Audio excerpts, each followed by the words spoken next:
말씀 같이 한번 읽겠습니다. 시작. 그러므로 너희는 가서 모든 민족을 제자로 삼아 아버지와 아들과 성령의 이름으로 세례를 주고 내가 너희에게 모든 것을 가르쳐 지키게 하라. 볼지어다 내가 세상 끝날까지 너희와 항상 함께 있으리라 하시니라. 아멘. 감사합니다. 기도하겠습니다. 하나님 감사합니다. 이 시간 하나님의 은혜를 사모하고 주님의 충성된 제자가 되고 또한 주님의 명령을 따라 주님의 제자를 삼기를 사모함으로 오늘 참석한 우리 귀한 형제자매들 하나님 이 시간 오늘 만나 주시옵소서. 각 사람을 주님 만나 주시옵시고 필요한 은혜를 주님 허락하여 주시옵소서. 오늘 이 시간 오직 주님만 드러나며 주님만 영광받는 시간 되기를 원하옵고 예수님 이름으로 기도했습니다. 아멘.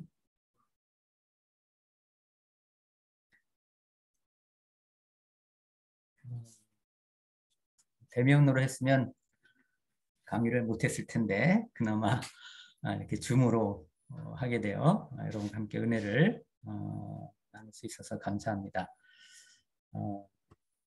오늘 그 제자도의 이제 그 제자의 정의 크게 이제 두 가지로 여러분이 이제 기억을 해주셨으면 좋겠습니다. 첫 번째는 예수님과 함께 있는 자가 제자고, 두 번째는 예수님으로부터 예수님처럼 되는 법을 배우는 자가 두 번째입니다. 첫 번째 이제 그 예수님과 함께 있는다라는 말씀은 우리 이제 마가복음 3장 14절에 보시면 예수님께서 12 제자를 세우신 이유를 뭐라고 하십니까?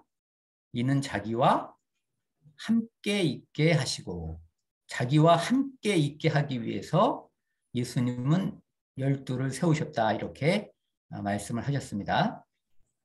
그리고 나서 예수님이 3년 동안 육체로 제자들과 함께 있으시고 그리고 함께 생활하셨는데 이제 십자가에 죽으시고 부활하시고 승천하셔서 하나님 보좌 우편에 앉아 계심으로 이제 12 제자들은 더 이상 예수님과 함께 있지 않게 됐나요?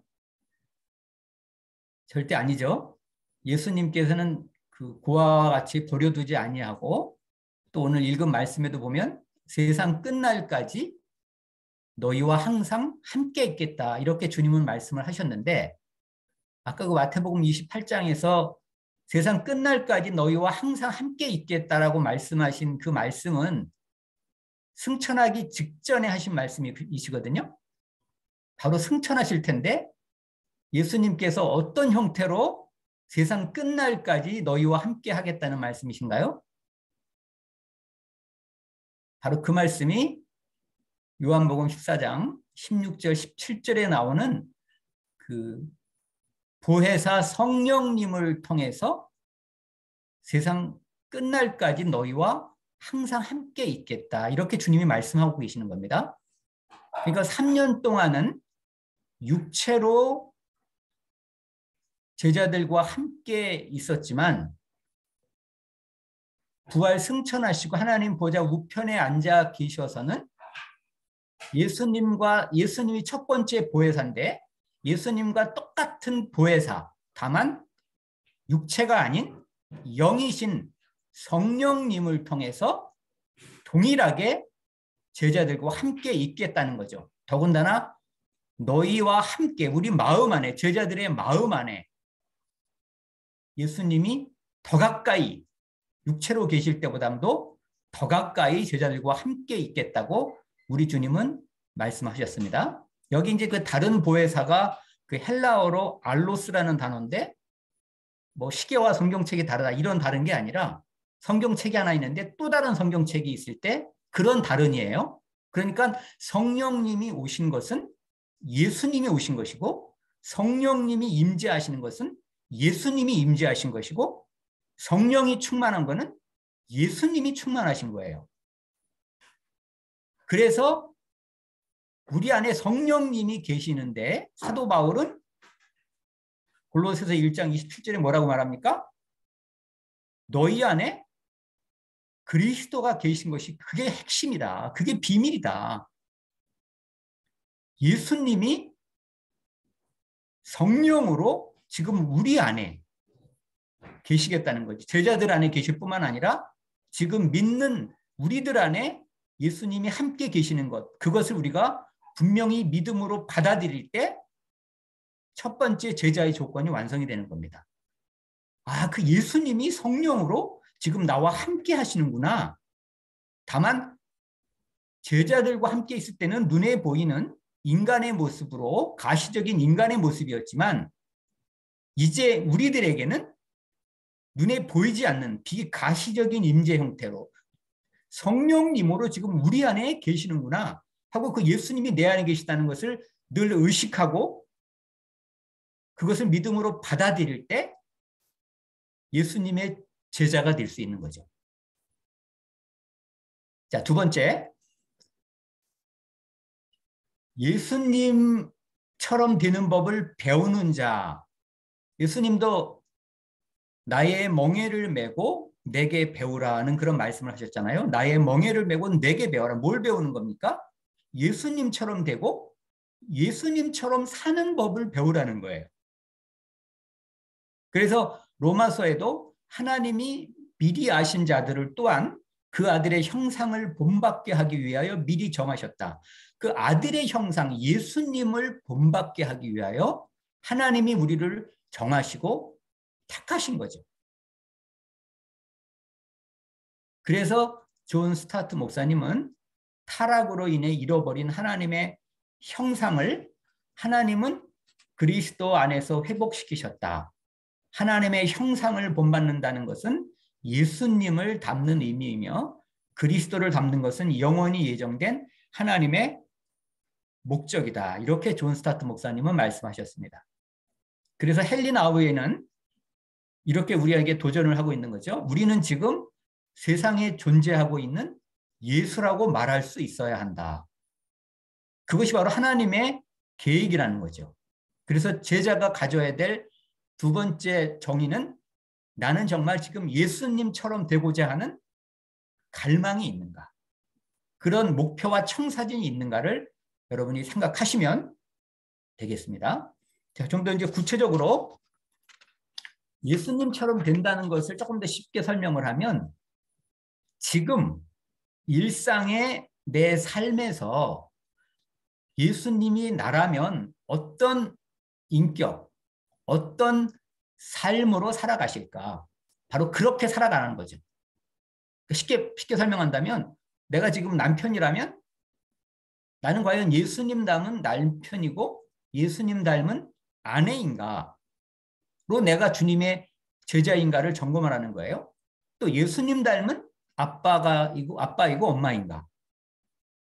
내 자녀들이 엄마 아빠인 나를 보면 예수님 보는 것 같아야 된다는 거죠. 그게 청사진이어야 되고 목표여야 돼요. 그리고 직장 안에서는 예수님 닮은 상사여야 되고 직원이어야 된다는 거죠. 그래서 오카논 목사님은 예수님 닮으려면 예수님처럼 말하고 예수님처럼 생각하고 예수님처럼 행동하는 것이 그것이 바로 작은 예수로 살아가는 것이다. 이렇게 말씀하셨는데 바로 그 길은 결단을 해야 된다는 거죠. 그리고 또한 약속이라는 거예요. 내가 그렇게 할 수 없고 주님이 나로 하여금 내 마음속에 사모함과 갈망과 결단을 하면 그렇게 예수님 닮은 인격과 삶으로 이끄신다는 약속이라는 거예요. 그리고 이 세상에 남겨진 우리가 이루어야 할 사명이다. 이렇게 오카논 목사님은 말씀을 하셨습니다. 이 두 가지, 지금 예수님이 성령으로 내 안에 계시다라는 사실을 여러분들 꼭 믿음으로 확신하고 계시고, 그 다음에 나는 정말 얼마나 예수님을 닮아가고 있고 내 주변 사람으로부터 예수님 닮은 사람으로 나는 지금 평가받고 있는가를 여러분의 청사진으로 여러분이 삼으셔야 될 줄 믿습니다. 이렇게 제자로 살아갈 때 우리에게 주어지는 보상은 방금 말씀드린 것처럼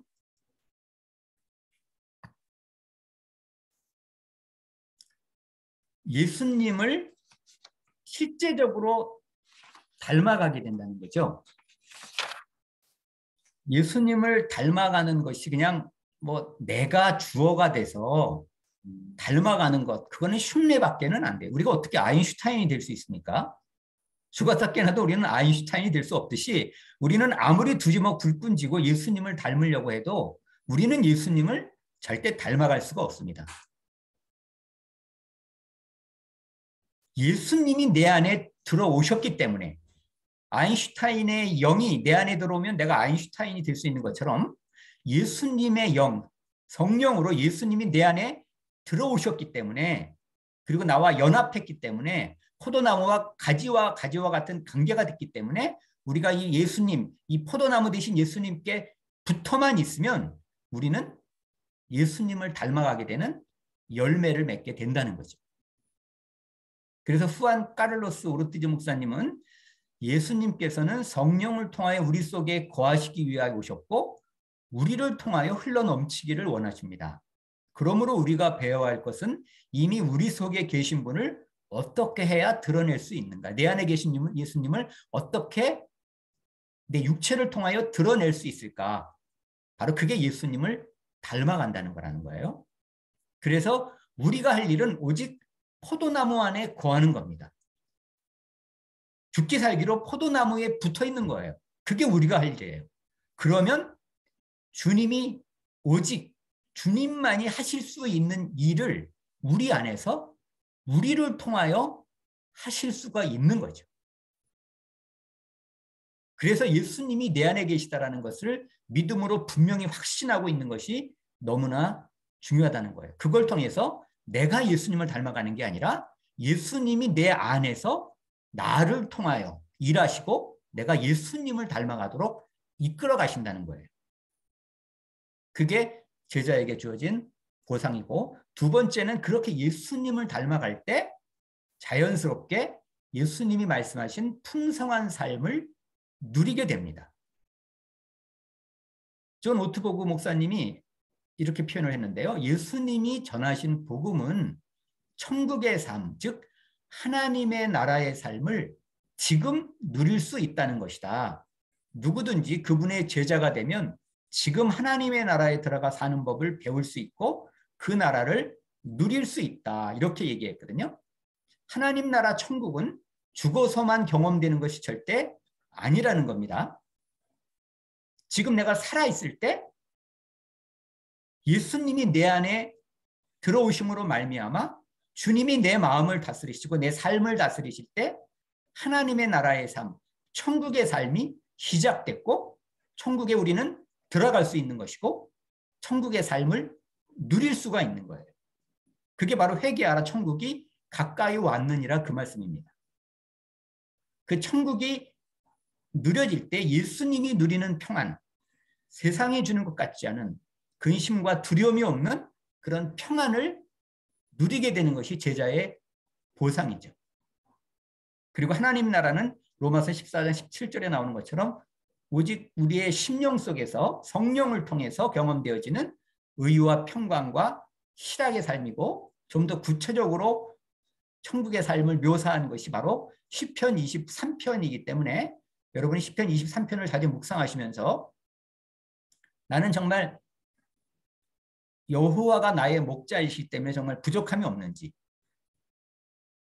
내가 사망의 음침한 골짜기로 다닐지라도 나는 해를 두려워하지 않는지, 왜냐하면 주께서 나와 함께 하시기 때문에, 이런 시편 23편이 여러분의 삶 가운데 누려지는 그런 제자의 그 축복을 경험하시기를 바랍니다.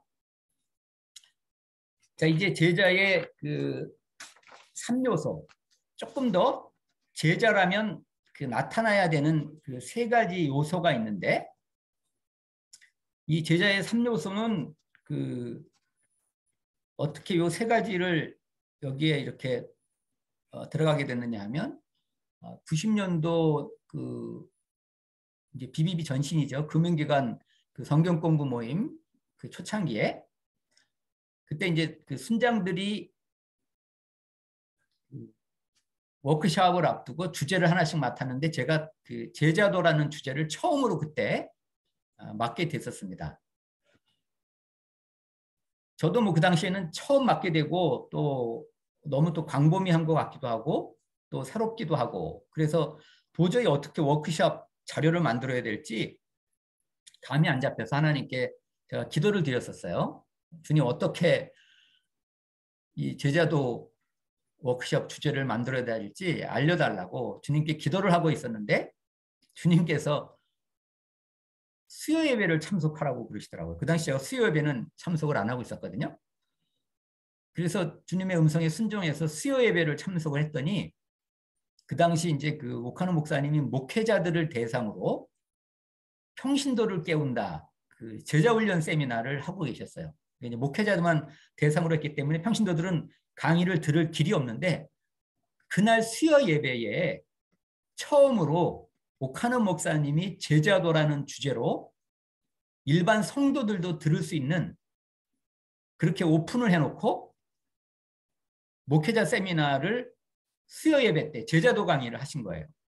그때 이 세 가지 요소를 오카노 목사님이 강의를 하셨는데 주님이 저에게 제자도는 요 세 가지다 이렇게 말씀을 하신 거예요. 그러니까 요 세 가지는 오카노 목사님이 하신 말씀이시고 주님이 저에게 직접 알려주신 청사진이어서 저는 항상 이 세 가지를 마음속에 그리면서 이 세 가지대로 내가 날마다 자라나고 있는가 이 세 가지 요소가 늘 내 몸에서 나타나고 있는지 이렇게 점검하고 있는 요소기도 하거든요. 거기에 맨 위에 보면 제가 읽겠습니다.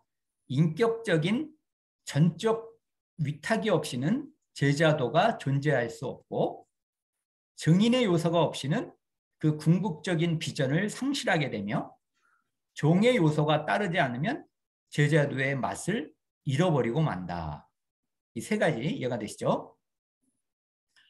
첫 번째 전적 위탁이 없으면 제자도가 존재할 수 없는데 너무나 중요한 건데 과연 전적 위탁이라는 게 뭡니까? 전적 위탁이라는 거 여러분 그 사형리에 보면 거기 그 두 종류의 사람 나오잖아요. 내가 나의 주인인 사람과 그리스도가 예수 그리스도가 나의 주인인 사람. 근데 예수 그리스도가 나의 주인인 사람은 어떻게 설명을 합니까? 그리스도가 내 인생의 왕자에 앉아 계시고 나는 내 인생의 왕자에서 내려와 모든 것을 그리스도께 맡겼습니다. 이게 전적 위탁이에요. 쉽게 말하면 내 인생의 왕자에 누가 앉아 있느냐, 주인이 누구 있느냐의 문제입니다. 첫 번째는 주인이 누구냐. 여러분의 인생의 주인은 여러분 자신입니까? 아니면 예수님이십니까? 당연히 예수 그리스도가 내 마음의 왕자에 앉아 계시고 예수님이 내 인생의 주인이시죠. 그래서 예수님이 내 인생의 주인인 사람은 내 삶의 모든 것을 다 주님께 맡겨드리고 로마서 14장 7절 8절의 고백을 자연스럽게 하게 되는 겁니다. 예수님이 내 인생의 주인이시다. 내 인생은 주님의 것입니다. 내 생명도, 내 시간도, 내 물질도, 내 가정도, 내 사역도, 내 삶의 모든 것은 전부는 다 주님의 것입니다. 이렇게 모든 것을 다 주님께 맡기는 것이 바로 전적 위탁의 삶이고 바울의 고백, 누구든지 자기를 위하여 사는 자가 없고 자기를 위하여 죽는 자도 없도다. 우리가 살아도 주를 위하여 살고 죽어도 주를 위하여 죽나니 그러므로 사나 죽으나 우리가 주의 것이로다. 이렇게 고백을 진정으로 마음을 다하여 할 수 있다면 전적 위탁이 된 겁니다. 그랬을 때 주님께서는 우리에게 너희는 마음에 근심하지 말라. 하나님을 믿으니 또 나를 믿으라 주님은 말씀하십니다. 네가 내 인생의 주인이라면, 내가 네 인생의 주인이라면 나를 믿고 나에게 모든 것을 다 맡겨라. 그러면 근심하지 않게 되고 평안과 자유함을 누리게 될 것이다. 지금 제 아들이 의식을 잃은 지가 벌써 이제 5년 10개월이 넘어갔는데요. 뭐 세상적으로 보면 하루하루 사는 게 날마다 우울과 근심과 걱정이 있을 만도 할 텐데, 방금 제가 고백한 것처럼 내 자녀도, 내 가정도, 내 인생도, 내 아들의 생명도, 아들의 건강도, 아들의 미래도 나보다 아들을 더 사랑하시는 예수님께 다 맡겨드렸기 때문에 주님이 주시는 평안이 있고 감사가 있고 찬양이 있게 된 거예요. 이 전적 위탁이 되어졌을 때 모든 것을 주님이 책임져 주시기 때문에 주님께 다 믿고 맡겨드릴 때 오는 하나님의 나라, 그 천국의 삶이 이 전적 위탁의 삶을 통해서 경험되어질 수가 있는 겁니다. 여러분도 그런 그 전적 위탁의 삶을 온전히 경험하기를 바랍니다. 두 번째, 증인의 요소는 뭐 여러분들 하도 많이 이거는 DBB에서 듣는 내용인데, 증인의 요소는 한마디로 우리가 보고 들은 것을 말하지 않으려 할 수 없는 성령이 주시는 내적 충동을 가지고 있는 자가 증인이에요. 그래서 증인은 반드시 예수님을 만난 시점을 기준으로 B씨와 내 인생의 B씨와 AD가 있어야 돼요. 아, 예수님 믿기 전에 내 인생은 이랬는데 예수님을 내가 믿고 나서 내 인생은 이랬다. 분명히 B씨와 AD가 분명할 때 그 예수님을 전하지 않고는 견딜 수가 없어요. 뭐 저 같으면 예수님 믿기 전에 이혼한 가정에서 자라나서 열등감에 사로잡혀서 내가 왜 살아야 되는지 알 수 없는 정신적인 방황 때문에 죽음의 충동에 사로잡혀 있었고 너무너무 힘들어서 자살 생각을 많이 했었던 그런 사람이었는데 예수님을 만난 이후에 내가 누구인지, 어디서 와서 어디로 가면 왜 사는지 분명한 삶의 목적과 이유, 내 인생의 주인이 누구인지를 알고 나서 또 내가 오늘 죽어도 영원한 하나님 나라, 그 천국에 들어갈 뿐만 아니라 이 땅에서 하나님의 나라를 누릴 수 있다는 그 사실만으로 정말 더 이상 내 행복을 위해서는 부러운 것도 없고 바랄 것도 없더라고요. 그러니 예수님을 전하지 않고는 견딜 수가 없는 거죠. 그래서 사도 바울처럼 내가 달려갈 길과 주 예수께 받은 사명, 곧 하나님의 은혜의 복음을 증거하는 일을 마치려 하면은 나의 생명조차 조금도 귀한 것으로 여기지 아니하노라는 고백을 나도 할 수가 있는 거예요, 바울처럼. 그리고 예수님을 입으로 증거할 뿐만 아니라 입으로 전하려면 반드시 내 삶이 따라줘야 되잖아요. 증인이니까. 내 말에 신빙성이 있어야 될 거 아니에요? 그래서 말로 증거하는 사람은 내 삶을 더 정말 빛과 소금처럼 가져가려고 더 많이 자신을 쳐서 복종시키게 되는 거죠. 내가 먼저 그 천국을 누려야 된다는 거예요. 그래서 예수님이 전하신 천국 복음을 내가 먼저 누리고 내 삶으로 보여줄 때 복음은 죽어서 가는 천국이 아니라 지금 누리는 하나님의 나라의 삶이다. 이렇게 우리가 전할 수가 있는 거예요. 제가 지점장 생활을 서울이 연고지니까 서울에서 당연히 하다가 뭐 보통 2년 근무인데 갑자기 그 안양 비산동 지점으로 발령이 난 적이 있었어요. 얼마나 당황스러웠는지, 아니 내가 왜 갑자기 안양으로 발령이 나나. 근데 하나님의 어떤 선하신 이유가 있겠지라고 생각을 하고 갔더니 하나님이 항상 이렇게 인사이동을 할 때는 사마리아 여인을 찾아가신 것처럼 항상 준비된 영혼, 그곳에 있어요. 그 준비된 영혼을 만나게 하기 위해서 주님은 저를 안양 비산동으로 보낸 것을 알게 됐어요. 주요 이제 그 VIP 고객 한 분을 만났는데 그 고객님하고 이제 식사를 여러 번 하면서 그 고객님이 점점점 자기 속마음을 얘기하더라고요.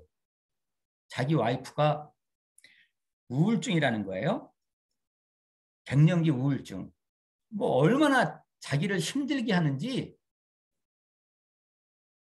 정말 마음으로는 이혼하고 싶을 만큼 너무너무 힘든데 차마 이혼은 못하고 그러고 살고 있는데 저한테 그러더라고요.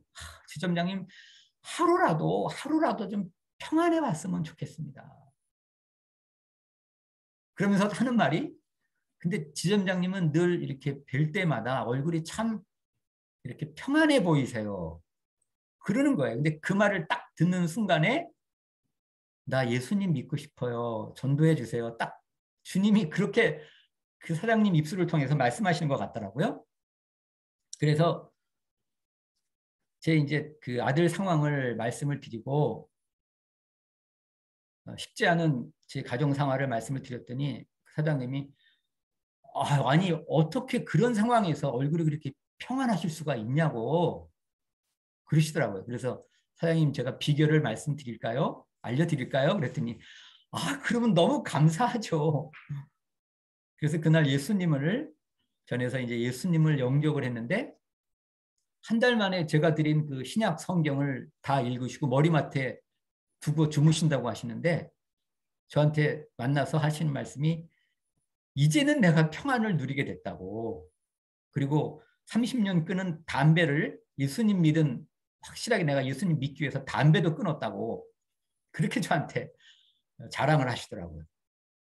그리고 제가 갑자기 또 1년 만에 서울로 또 발령이 또 났는데 저한테 제가 그 사장님한테 그런 적이 있었거든요. 내가 왜 안양에 발령 났는지 모르겠다고 그랬는데 사장님이 저한테 카톡으로 내가 서울로 발령 나서 갈 때 선물과 함께 뭐라고 보내셨냐면 지점장님은 나를 위해 하나님께서 안양으로 보내주신 선물입니다. 이렇게 카톡을 보내오셨더라고요.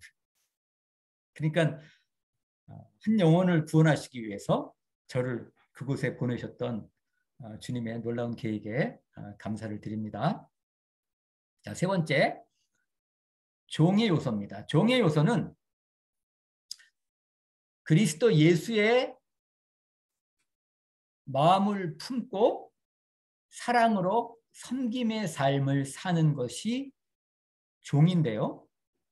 이제 관련 말씀이 거기 빌립보서 2장 5절 7절 너희 안에 이 마음을 품으라 곧 그리스도 예수의 마음이니 그는 근본 하나님의 본체시나 하나님과 동등됨을 취할 것으로 여기지 아니하시고 오히려 자기를 비워 종의 형체를 가지사 사람들과 같이 되셨고 바로 그리스도 예수의 마음, 종의 마음을 품는 것입니다. 근데 이렇게 종의 요소를 갖추어야 되는 이유는 오카노 목사님이 그렇게 말씀하셨어요. 제자 훈련은 그리스도를 닮은 사랑의 종된 인격과 삶을 가르치는 것이며 증인이 되기 위해 종이 되어야 한다. 우리가 직장 안에서 증인의 삶을 살려면 종이 되어야 된다는 거죠. 종을 다른 말로 표현한다면 권리포기라고 볼 수 있어요. 권리포기. 뭔가 내가 희생하는 것이 있어야 된다는 거죠. 마땅히 누릴 권리가 포기되지 않으면 그게 사랑이라고 말할 수가 없는 거잖아요. 그런데 내 권리를 어떤 때 하나님이 허락하신 상황 속에서 내 권리를 포기하고 내가 희생을 했을 때 상대방에는 그것이 강력한 감동으로 전해지고 마음 문이 확 열리는 거죠. 그래서 어찌 보면 직장 안에서 관계중심 전도가 그런 의미에서 보면 쉬운 거예요. 나를 알기 때문에. 근데 이제 이런 그 종의 요소를 그 하루아침에 되지 않는 거잖아요. 우리 안에 정말 그리스도 예수의 마음을 품는 종된 마음을 품는 것은 정말 죽는 날까지 우리가 닮아가야 될 예수님의 인격 중에 하나인데 가정에서 남편과 자녀 또는 아내와 자녀를 대상으로 이 종의 요소 연습을 하면 됩니다. 주님은 가정을 통해서, 가정의 달인데 가정을 통해서 우리로 하여금 이 그리스도의 종이 되기를 원하시는 거예요. 종 되는 훈련을 가정에서부터 하기를 원하시는 겁니다. 제가 최근에 아들을 돌보냐고 보통 한 5번에서 한 10번 정도 이렇게 자다가 일어나서 아들을 돌봅니다. 어제는 그냥 꼬박 샜어요. 꼬박 샜어.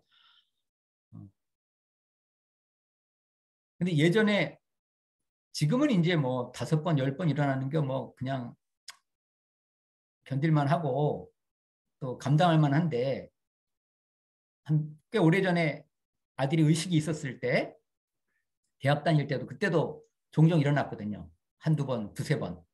근데 그때 어느 날 5번을 제가 일어난 적이 있었어요. 근데 그 당시에는 그게 왜 이렇게 힘든지 하나님 앞에 정말 따진 적이 있었거든요.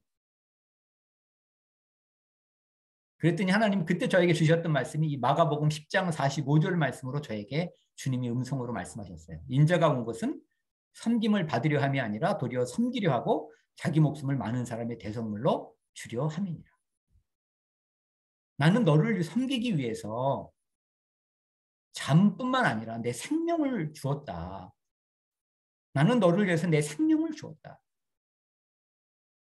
너는 네 아들을 위해서 네 생명을 주지는 않지 않았느냐. 네가 나를 따르는 제자라고 한다면 제자는 섬김이 전부다. 섬김이 특권이다. 섬김이 모든 것이다. 5번 다른 사람도 아니고 아들을 섬기냐고 5번 일어난 것 같고 그렇게 힘들다고 아우성을 치냐? 주님이 저한테 그 새벽에 이 말씀으로 음성으로 들려주셔갖고 제가 얼마나 그 아침에 회개를 했는지 몰라요. 정말 내가 인격이 이거밖에 안 되는구나. 주님은 우리로 하여금 자유를 위하여 우리를 부르셨지만 오직 사랑으로 서로 종노릇하라고 말씀하십니다. 사랑으로 서로 종노릇하라. 남편과 아내와 자녀들을 대상으로 서로 한번 사랑으로 종노릇하는 연습을 여러분 특별히 하시면서 종의 요소가 여러분 안에 실제가 되어지기를 바랍니다. 자, 이제 제자의 삶의 시작과 실제, 어떻게 제자의 삶을 시작하고 어떤 것이 실제적인 제자의 삶인지를 말씀드리도록 하겠습니다. 첫 번째, 예수님을 주님으로 왕으로 모시고 사는 삶이 제자의 삶의 시작입니다. 이 왕으로 예수님을 모신다라는 말이 좀 생소할 수 있겠는데요. 그 요한복음 19장 15절에 보면 그 대제사장들이 예수님을 안 믿었는데 예수님을 안 믿은 이유가 요한복음 19장 15절에 나옵니다. 예수님을 안 믿은 이유. 뭐라고 나왔습니까? 빌라도가 대제사장들한테 내가 너희의 왕을 십자가에 못 박으랴? 이렇게 물어보니까 대제사장들이 뭐라고 대답했어요? 가이사 외에는 우리에게 왕이 없나이다. 가이사 외에는 우리에게 왕이 없나이다. 그렇게 얘기를 했어요. 가이사 외에는 우리에게 왕이 없나이다. 무슨 말입니까?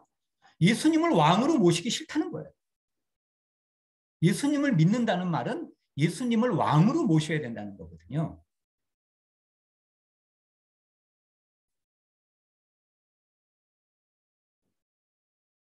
그래서 예수님을 왕으로 모시는 그 의미가 무엇인지 시편 145편 1절에 보면 다윗이 왕이잖아요. 본인은 왕이기 때문에 왕이 어떤 존재인지 어떤 권력을 갖고 있는지 어떤 권세를 갖고 있는지 알잖아요. 왕의 말 한마디면 뭐 다 죽음 아닙니까? 왕의 말 한마디면 절대 순종이잖아요. 그런 다윗이 어떻게 고백합니까? 왕이신 나의 하나님,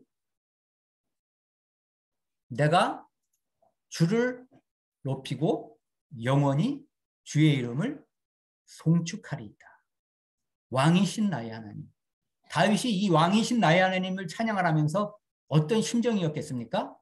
하나님, 당신은 나의 왕이십니다. 나의 참 주인이십니다. 내 삶의 모든 것이고 나의 모든 것은 다 주님의 것입니다.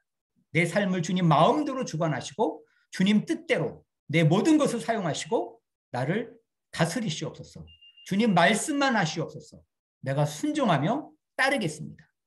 아마 다윗은 그런 심정으로 왕이신 나의 하나님 이런 고백을 드렸을 거라는 거예요.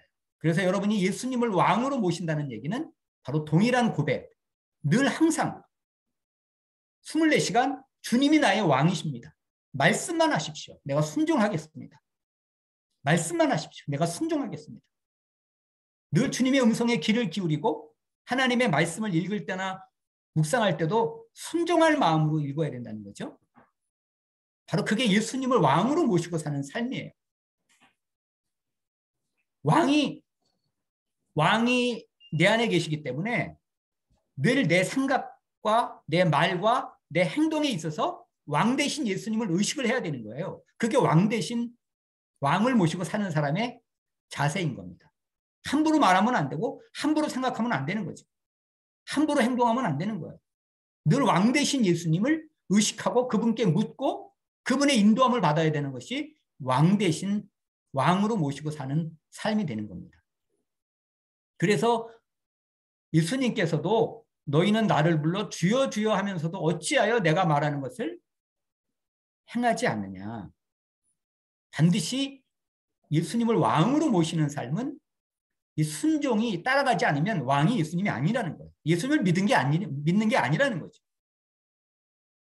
그런데 그 왕이 누구십니까? 선한 목자 되신, 양을 위해서 목숨을 버리신 예수님이신 거죠. 그래서 양을 위해서 목숨을 버리신 왕 되신 예수님의 그 사랑이 너무 감격스러워서 억지로의 순종이 아니라 시편 40편 8절처럼 나의 하나님이여 내가 주의 뜻 행하기를 즐기오니 주의 법이 나의 심중에 있나이다. 이렇게 즐거이 순종을 고백할 수가 있는 겁니다. 아멘입니까? 잠깐 한 5분 정도 잠깐 쉬고 그 다음 마무리 진행하도록 하겠습니다. 잠깐만 5분 정도만 쉬겠습니다.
어? 어?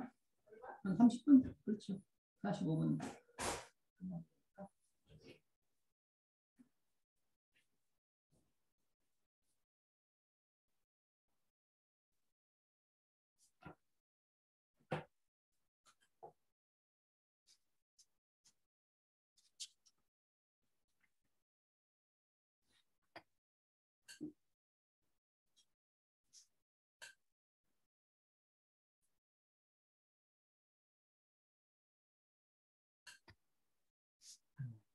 다들 오셨나요?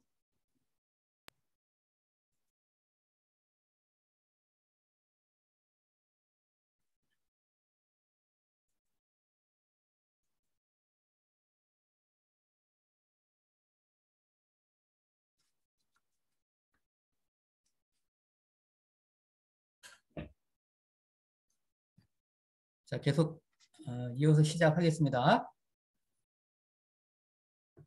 자, 두 번째는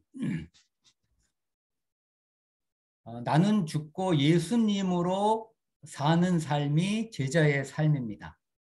나는 죽고 예수님으로 사는 삶. 유기성 목사님께서 많이 말씀하셨던 그 말씀인데요. 그래서 나는 죽는다라고 고백할 때 예수님의 제자라면 그 바울처럼 갈라디아서 2장 20절의 고백이 자신의 고백이어야 할 터인데 내가 그리스도와 함께 십자가에 못 박혔나니 그런즉 이제는 내가 사는 것이 아니요 오직 내 안에 그리스도께서 사시는 것이라. 이 말씀처럼 여러분 모두가 나는 예수님과 함께 못 박혔습니다. 나는 죽었습니다. 이 말씀대로 그런 고백을 분명히 하고 계시나요? 나는 십자가에 못 박혔습니다. 나는 죽었습니다. 그게 그리스도인이고 그게 진정 제자의 삶의 시작입니다. 예수님도 마태복음 16장 24절에서 누구든지 나를 따라오려거든. 쉽게 말하면 나의 제자가 되려면 어떻게 해야 된다고요? 자기를 부인하고 자기 십자가를 지고 나를 따를 것이라 이렇게 말하는데 자기 십자가를 진다는 말이 무슨 말입니까? 유기성 목사님의 말씀대로라면 자기 십자가는 십자가에서 예수님과 하나가 되는 것이며 예수님께서 십자가에서 죽으신 그 죽음에 자신도 함께 죽는 것이다. 이렇게 말씀을 하셨거든요. 그러니까 자기를 부인하고 자기 십자가를 지라는 말은 예수님과 함께 너도 같이 죽자. 그런 말이에요. 나와 같이 죽자. 나와 같이 죽자.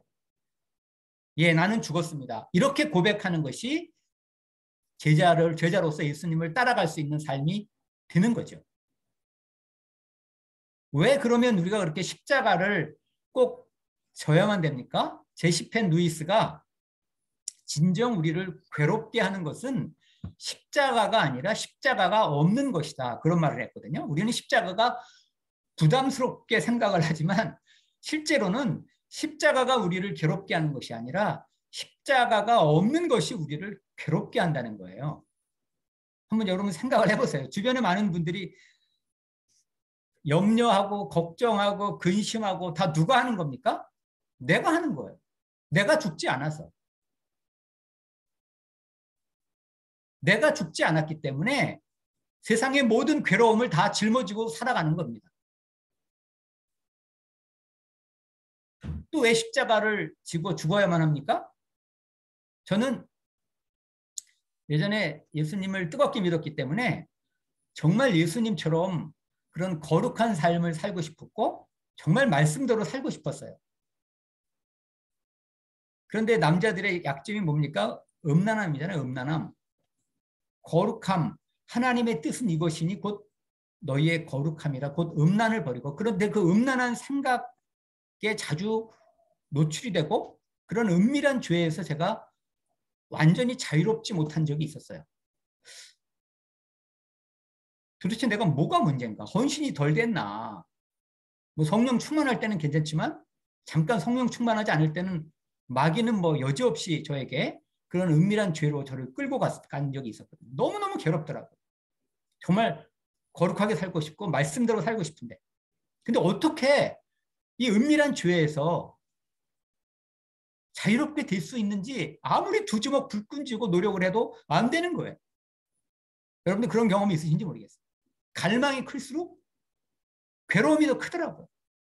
아무리 헌신을 하는 것 같고 아무리 내가 노력을 해도 안 되더라고요.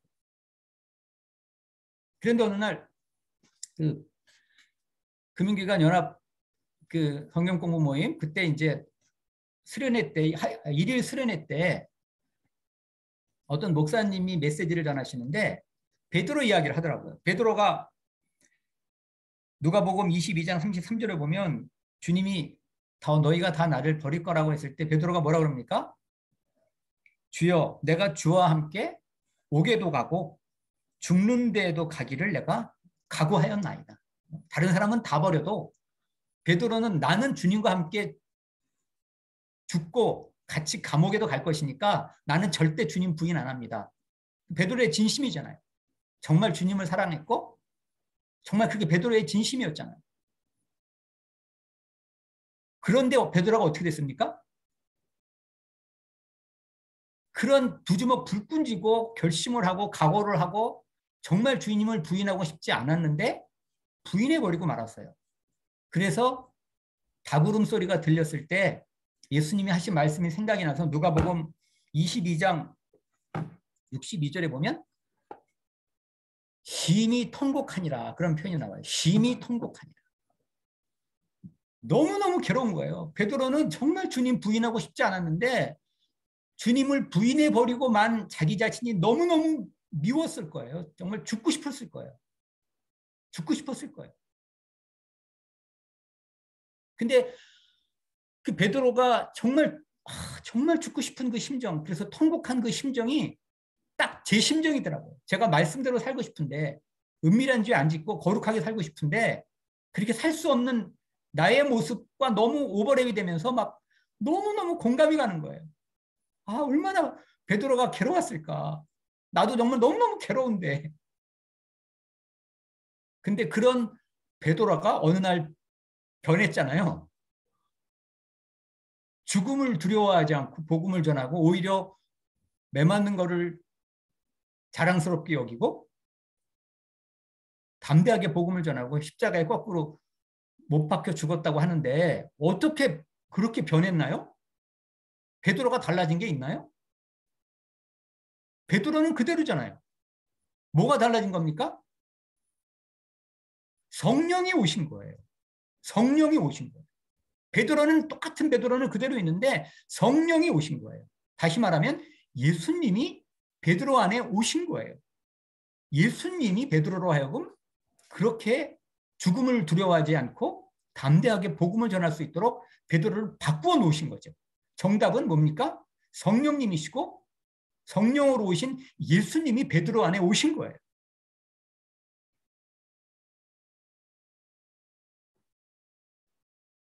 그러니까 베드로는 나는 죽었습니다. 내가 죽어야지 예수님이 내 안에서 일하실 수 있는 거거든요. 예수님을 부인해버리고만 내가 할 수 있는 게 뭔가요? 우리의 의지가, 우리의 감정이, 우리의 결심이 얼마나 약합니까? 근데 우리는 정말 죽고 싶은데 스스로는 혼자서는 못 죽어요. 십자가는 누군가가 못을 박아줘야만 되는 거거든요. 그래서 예수님이 우리와 함께 죽어주신 거예요. 그게 복음입니다. 그래, 너 정말 죽고 싶지. 네가 죽어야 내가 네 안에서 일을 하고 역사를 하는데 너 혼자 못 죽잖니. 그래서 내가 죽은 거야. 나와 같이 죽자고. 너와 같이 죽기 위해서. 그게 복음입니다. 이해가 되세요? 그게 복음이에요. 나는 죽었습니다라는 것은 정말 복음 중에 복음이에요. 내가 죽어야지 주님이 내 안에서 일하십니다. 말씀대로 살 수 없는 육신의 노예가 되고 마귀의 노예가 종로로 타고 있는 옛사람인 나. 내가 죽어야만이 새로 거듭난 내가 예수님과 함께 연합하여 예수님이 내 안에서 일하실 수가 있는 겁니다. 그래서 로마서 6장 6절에 사도 바울이 우리가 알거니와 우리의 옛사람이 예수와 함께 십자가에 못 박힌 것은 죄의 몸이 주고 다시는 우리가 죄에게 종노릇하지 아니하려 함이니라고 말한 거예요. 나는 죽었습니다는 내가 죽어야지가 아니라 이미 예수님을 영접할 때 나는 죽었다는 것을 믿음으로 고백해야 되는 거예요. 그리고 나는 날마다 죽노라는 고백은 믿음으로 내가 이미 죽었음을 늘 고백하고 찬양 드리는 거예요. 나는 날마다 죽노라는 고백은 뭐 새롭게 죽는다는 말이 아니라 이미 죽었는데 그 죽은 것을 믿음으로 고백하는 것의 의미입니다. 그렇지, 나는 죽었지. 예수님, 나는 죽었습니다. 근데 나는 죽는 게 목표가 아니라 예수님으로 살기 위해서 나는 죽는 겁니다. 두 번째, 내가 죽어야만이 예수님이 내 안에서 일하시고 내 안에서 역사하시기 때문에 그래서 우리는 나는 죽었습니다의 고백을 해야 되는 거예요. 그래서 나는 죽었습니다라고 고백하는 분은 빌립보서 1장 20처럼 이는 내게 사는 것이 그리스도니 죽는 것도 유익함이라는 고백을 할 수가 있는 겁니다. 아, 이제는 내게 사는 것이 그리스도다. 나는 죽었습니다. 예수님이 내 인생의 주인이시고 내 인생의 왕이시며 이제 예수님이 나를 통하여 살아가는 삶이 바로 그게 제자의 삶이고 그게 신앙생활인 거예요. 그래서 앤드루 머레이가 뭐라고 썼습니까? 믿음이란 주님께서 내 안에서 자유로이 역사하시도록 그분께 자리를 비워드리는 것이다. 그게 믿음이라는 거예요. 주님이 내 안에서 나를 통하여 일하시고 역사하시도록 주님께 내 몸을 드리는 것, 너희 몸을 하나님이 기뻐하시는 거룩한 산 제사로 드리라. 그 말씀처럼 주님이 내 안에서 나를 통하여, 나는 죽었으니까 주님이 나를 통하여 일하시도록 역사하시도록 내 삶을 드리는 삶, 그게 바로 믿음의 삶인 겁니다. 이해가 되십니까? 좀 더 구체적으로 말한다면 골로새서 3장 17절인 거예요. 무엇을 하든지 말에나 일에나 다 주 예수의 이름으로 하라는 겁니다. 주 예수의 이름으로. 예수의 이름으로 한다는 말이 뭡니까? 나사렛 예수 그리스도의 이름으로 일어나 걸어라 할 때 예수님의 이름으로 라고 말할 때는 베드로와 요한이 아니라 예수님을 대신하여 예수님의 이름의 권세를 의지하여 그렇게 말한 거잖아요.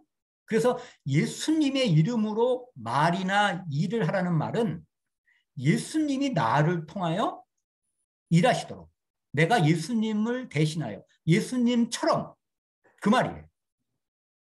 내가 하는 것이 아니라 예수님이 내 안에서 말하듯이 예수님이 내 안에서 일하시듯이 무엇을 하든지 그렇게 하는 삶이 바로 예수님으로 사는 삶인 거예요. 예수님이 내 안에서 말하고 예수님이 나를 통하여 일하듯이. 그래서 사도 바울이 로마서 15장 18절에 그렇게 고백한 거예요. 그리스도께서 이방인들을 순종하게 하기 위하여 나를 통하여 역사하신 것 외에는 내가 감히 말하지 아니합니다. 무슨 말입니까? 내가 한 게 아무것도 없다는 거예요. 예수님이 다 하셨다는 거예요. 예수님이 나를 통하여 사셨다는 겁니다. 이해가 되십니까? 그게 신앙생활이에요. 그게 제자의 삶이에요. 그게 예수님으로 사는 삶인 거예요. 예수님이 나를 통하여 일하시도록. 그래서 우리의 지체, 예수님은 몸이 없으시잖아요. 그죠? 육체가 없으시잖아요. 네 몸을 빌려다오. 네 마음을 빌려다오. 네 생각을 빌려다오. 네 입술을 빌려다오. 네 눈과 귀와 네 손과 발을 빌려다오. 내가 너를 통하여 네 삶을 살아가마. 그 말이에요. 제가 그 비산동 발령 나기 전에 그 서울 디지털 금융센터 그 센터장을 할 때 그 이 예수님으로 사는 삶을 실험을 한 적이 있었어요. 믿음의 실험, 믿음의 실험. 가자마자 제가 성도 거기 이제 서울 디지털 가기 전에 1등을 성도에서 1등을 했는데 이제 서울 디지털도 가서 주님이 1등 하시겠나 1등 하시게 하시려나 하고 기대하는 마음으로 갔는데 서울 디지털 가자마자 업체가 하나가 부도가 나는 바람에 손익이 망가지는 바람에 완전히 꼴찌예요. 상반기 평가하고 하반기 평가 이렇게 상하반기 평가라는데 상반기 내내 꼴찌예요. 그다음에 하반기 딱 시작하는데 이제 상반기 때 부도난 업체 다 정리하고 이제 하반기 새롭게 하려고 하는데 또 하반기 시작하자마자 또 업체가 내가 취급한 업체가 아니라 이미 있었던 업체가 또 부도가 나는 바람에 또 손익이 망가져갖고 또 꼴찌예요. 하여튼 1년 12달 꼴찌예요. 뭡니까 하나님 이게. 분명히 1등을 하게 하신 하나님이 어떤 의도적인 어떤 계획이 있다는 생각이 딱 마음에 와닿더라고요. 이렇게 꼴찌를 하게 하신 데는 이유가 있는 것 같구나. 주님 뭘 원하십니까? 하나님 뭘 원하십니까? 주님이 저한테 그런 말씀을 주시더라고요. 그런 마음을. 1등을 해서 하나님께 영광 돌리는 거는 그거는 안 믿는 사람도 한다. 그런데 꼴찌하는 지점이면 완전히 분위기가 안 좋을 텐데 그 꼴찌하고 있는 지점장이 꼴찌에도 불구하고 감사와 찬양을 하며 그 지점이 천국처럼 그렇게 행복한 지점이 될 수만 있다면 그게 하나님께 영광 돌리. 그건 믿지 않는 사람들은 못하는 거다. 그거는 믿는 사람만이 보여줄 수 있는 하나님께 영광인 것이다. 저한테 그런 마음을 주시더라고요. 하나님, 저는 못합니다. 은행에서 1등이고 꼴찌가 얼마나 분위기에 영향을 미치는데요. 지점 분위기. 그랬더니 그래, 누가 너 보고 하라는 거냐. 너는 못해. 그러나 네가 나는 죽었습니다 고백을 하고 내가 너를 통하여 지점장이 되고 센터장이 된다면 어찌 될 것 같느냐. 너 한번 그렇게 해보겠니? 그런 마음을 저에게 주셨어요. 그래서 주님, 내 안에 주님이 살아계시오니 주님이 저를 통하여 센터장 되어주십시오. 제가 어떻게 지점을 이끌어갈까요? 직원들을 어떻게 대할까요? 모든 것 하나하나 주님께 묻고 주님의 인도함을 받았어요. 그랬더니 아침에 출근할 때 기도하라고 그러더라고요. 직원들 한 명 한 명. 칭찬받고 격려받고 공감받고 사랑받아야 될 직원인 것을 마음에 깊이 묵상하면서 구원받아야 될 직원 한 명 한 명. 직원을 위해서 기도하게 하시고 지점에 출근하니까 명함을 이렇게 넘겨가면서 주여 거래처를 위해서 축복기도 하라고 그러더라고요. 축복기도. 그리고 직원들 회의할 때 주님 제가 무슨 말을 할까요? 그랬더니 감사하다고 고백하라. 아니 이 상황에서 어떻게 제가 감사하다고 직원들한테 얘기를 합니까? 그래서 주님이 그런 마음을 주시더라고요. 내가 아니어도 이 지점은 누가 오더라도 꼴찌일 텐데 내가 믿는 지점장은 별로 그런 실적 영향을 안 받기 때문에 내가 차라리 꼴찌 된 게 참 나로서는 참 감사하다. 여러분들한테는 안타깝지만 나 개인적으로는 누군가가 대신해서 내가 꼴찌 될 수 있는 거니까 참 감사하다. 제가 직원들한테 그런 말을 주님이 하게 하시는 거예요. 그리고 직원들 일일이 매일매일 생일과 결혼기념일 챙겨주면서 여러분 우리가 선익으로는 도저히 불가능하니까 정책 지표만 그냥 열심히 하면 그걸 우리가 1등으로 내가 보겠습니다. 그냥 최선을 다하는 게 우리는 1등입니다. 상대평가 아니고 우리는 우리 스스로 돌아봤을 때 후회 없이 일했다. 그러면 우리는 1등입니다. 그럼 마음 편하게 그렇게 한번 일해 봅시다. 하여튼 그런 분위기로 1년을 보냈어요. 근데 보통 이제 2년 근무를 당연히 할 줄 알았는데 1년 만에 이제 아까 말씀드렸던 안양으로 갑자기 발령이 난 거예요. 처음에는 좌천당한 기분이 드니까 좀 섭섭하더라고 하나님한테. 나름대로 믿음의 실험을 잘한 것 같은데 창피한 것 같기도 하고 뭔가 내가 뭐 잘못한 거 있나 하나님 앞에. 내가 나름 예수님으로 사는 삶을 열심히 한 것 같은데 좀 마음에 조금 섭섭함이 있고 그랬는데 집으로 엽서 2통이 날라왔어요.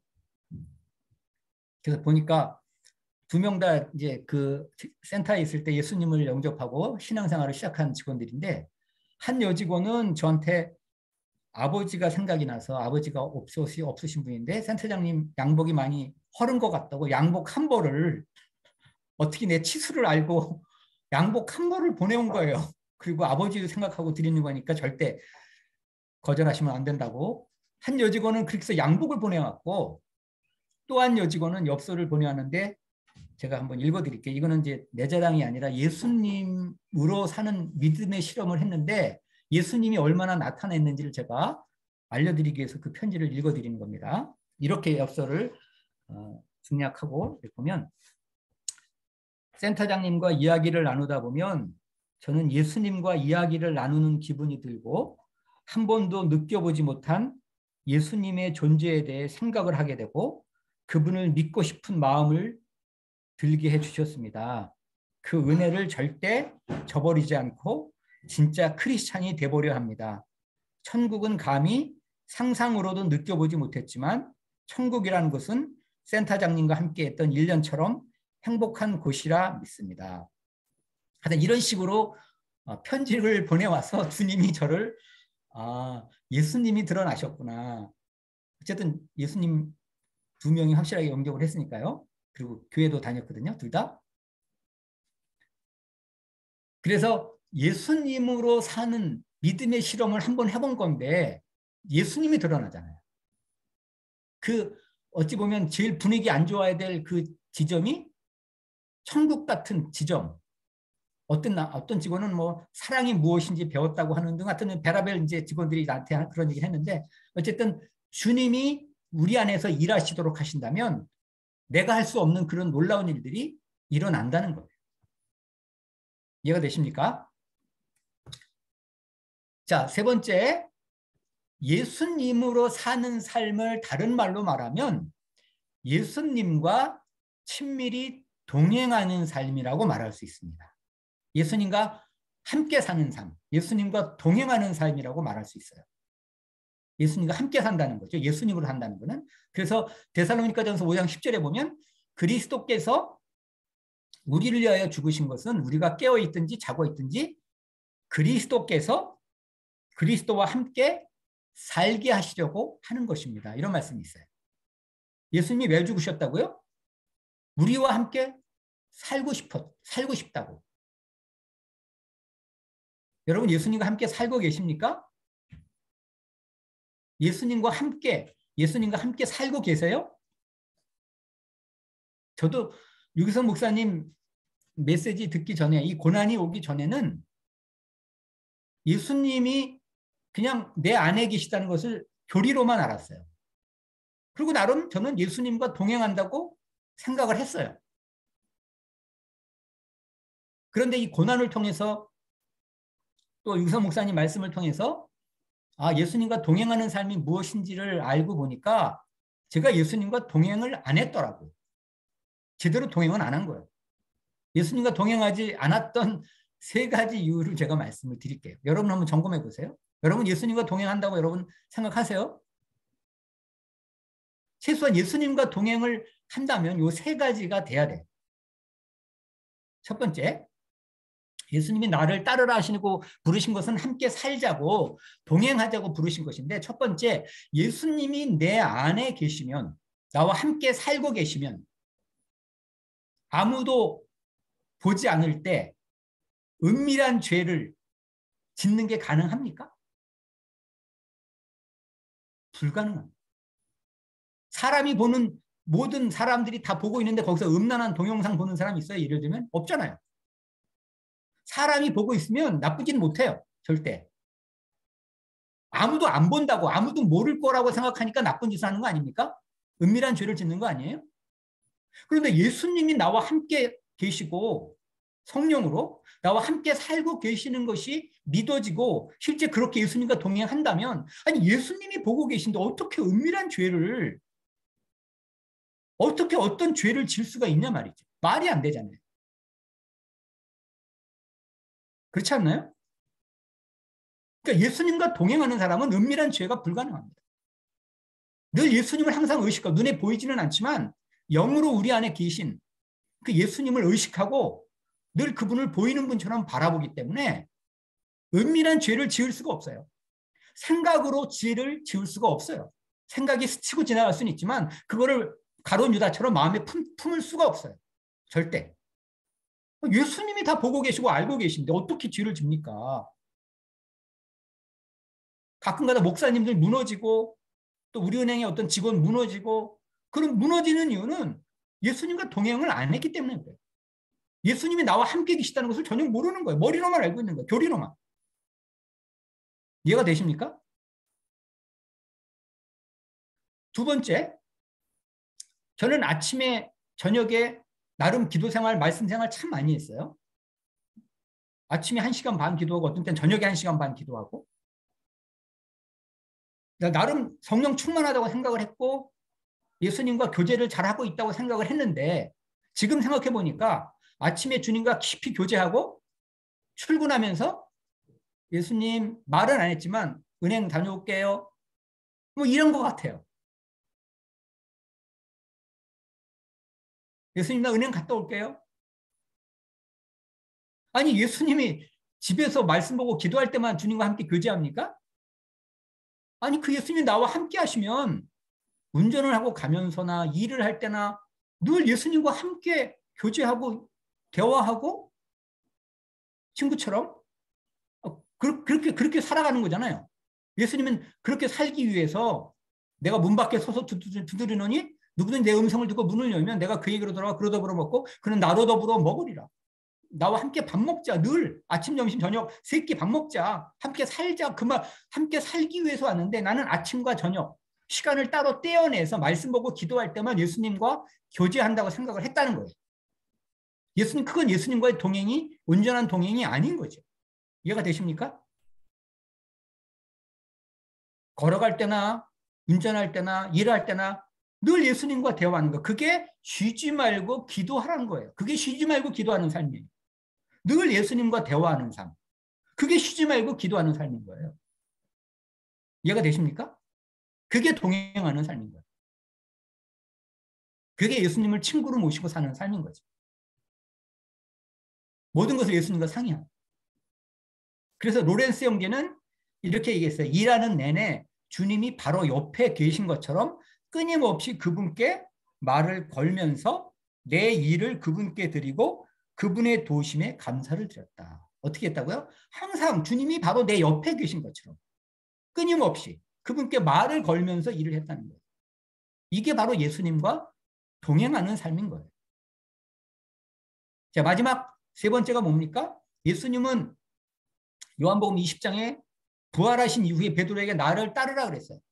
예수님 승천하고 하나님 보좌 우편에 가시는데 어떻게 예수님을 따라갑니까? 육체로 계실 때는 따라갔지만 어떻게 예수님을 따라가요? 성령으로 베드로 안에 오실 거니까 예수님이 그 베드로 안에 오신 그 성령으로 오신 그 예수님의 음성에 귀를 기울이고 그분의 음성에 순종함으로 살아가는 그분의 인도함을 받는 삶. 그게 예수님을 따라다니는 삶인 거예요. 근데 지금까지 나는 늘 내 안에서 내 생각을 통하여 말씀하시고 나를 인도하시는 그 성령의 음성에 귀를 기울이지 않았어요. 주님을 따라다니지 않고 거꾸로 주님이 나를 따라다녔던 것 같아요. 내가 주님 앞에 늘 주님의 음성에 귀를 기울이지 않았기 때문에 주님이 나를 따라다닌 것이지 내가 주님을 따라다니지 않았더라고요. 이해가 되십니까? 그래서 나를 따르라고 말씀하신 그 주님은 지금 내 안에 계신 거예요. 성령으로 내 안에 계세요. 그래서 로마서 8장 5절에 무릇 하나님의 영으로 인도함을 받는 그들은 곧 하나님의 아들이라 이렇게 말한 거예요. 내 안에 영으로 오신 그 예수님, 그 성령님 앞에 늘 귀를 기울이고 그분의 음성에 귀를 기울이고 그분의 인도함을 받으라는 거예요. 그게 바로 예수님과 동행하는 삶인 것입니다. 여러분 이런 동행의 삶으로 나아가시기를 바랍니다. 자, 마지막으로 일상의 시련을 하나님을 경험하는 기회로 여기는 삶입니다. 우리가 살면서 일어나는 모든 크고 작은 어려운 일들은 제자의 삶에 피할 수 없는 우리의 유익을 위하여 주어진 하나님을 경험하는 시간들인 겁니다. 그것으로 받아들여야 돼요. 그래서 야고보서는 오히려 시험을 만나면 온전히 기쁘게 여기라고까지 말씀을 하신 겁니다. 이런 여러 가지 시험이 아니고서는 우리가 온전히 구비되고 부족함이 없는 그런 예수님 닮은 인격을 우리가 다듬어질 수가 없어요. 그래서 달라스 윌라드는 무슨 일이 닥치든지 우리는 모든 사건을 하나님의 능력과 신실하심을 확인하는 기회로 보아야 한다. 이렇게 말했습니다. 이제 여러분에게 주어지는 모든 크고 작은 어려움들을 피하려고만 하지 마시고 이거를 통하여 내가 하나님을 더 깊이 경험하고 하나님을 더 알아가고 온전한 주님의 제자로 빚어지는 시간이로구나. 이렇게 여러분이 믿음으로 받아들이시길 바랍니다. 카토 콜론을 말한 것처럼 하나님은 종종 그분을 친밀하게 만날 수 있는 장소로 이끄시기 위해 고난을 허락하신다. 그분은 가장 어두울 때에도 손을 들어 그분께 찬양 드릴 수 있을 만큼의 친밀함을 원하신다. 이런 예수님과의 친밀한 동행을 위해서 주님을 더 알아가고 하나님을 더 경험하는 시간을 우리에게 허락하시기 위해서 고난을 허락하시는 거예요. 저는 지난 11년 아들을 아들과 함께 시작된 내 인생의 용광로 같은 고난에 지난 11년 동안 상황적으로는 말없이 힘들었지만 지금 돌이켜보면 아직도 고난이 끝나지도 않았지만 예수님과 진정으로 동행하는 삶이 무엇인지 하나님을 더 깊이 경험하고 만나고 알아가게 된 그 은혜가 너무나 커서 우리 아내도 그렇고 저도 그렇고 감사와 찬양이 우리 집안에 그치지가 않아요. 얼마나 감사한지 몰라요. 앞으로 어떻게 우리 아들의 사건이 끝날지 모르지만 반드시 해피엔딩으로 끝날 것을 저는 믿음으로 기대합니다. 하나님 어떻게 어떤 결말을 주실지 너무나 믿음으로 기대가 돼요. 그래서 우리는 로마서 5장 3절처럼 우리가 환난 중에도 즐거워하나니 우리가 환난 중에도 그 환난을 통하여 우리에게 주어주시는 주님을 더 깊이 알게 되고 만나고 체험하고 예수님과 더 깊이 동행하게 되는 그런 놀라운 은혜들을 우리에게 부어주시기 때문에 우리는 즐거워할 수 있고 감사할 수 있고 찬양할 수 있고 한밤중에 찬양을 드릴 수가 있는 것입니다. 어제도 한밤중에 아들 밤새도록 돌보면서 찬양을 드렸는데 그런 한밤중에 찬양을 통해서 여러분 삶 가운데 옥문이 열리는 그런 기적도 경험하는 그런 여러분의 삶이 되시기를 바랍니다. 그래서 기도하고 마치겠습니다. 살아계신 하나님 아버지 감사합니다. 오늘 참석한 한 분 한 분 주님께서 들려주신 그 음성을 마음판에 새기게 하옵시고 주님 그 음성을 통하여 주님을 더 깊이 만나고 경험하고 체험하고 그 예수님 동행하시는 예수님 우리와 함께 하시는 예수님으로 말미암아 우리 형제자매들의 삶 가운데 하나님의 나라가 경험되게 하여 주시옵시고 예수님만이 드러나는 삶이 되게 하여 주시옵시고 살아있는 작은 예수가 되어 정말 예수님 같은 남편과 아내와 그런 직장인이 되고 그런 엄마 아빠가 되어짐으로 말미암아 아버지 하나님 이 땅에 하나님의 나라를 이루어 나가는 주님의 충성된 제자들로 또한 그런 예수 닮은 주님의 충성된 제자들을 키워내는 하나님의 사람들로 주님 삼아 주시옵소서. 오늘도 함께 하신 것 주님 감사드리며 예수님 이름으로 기도했습니다. 아멘.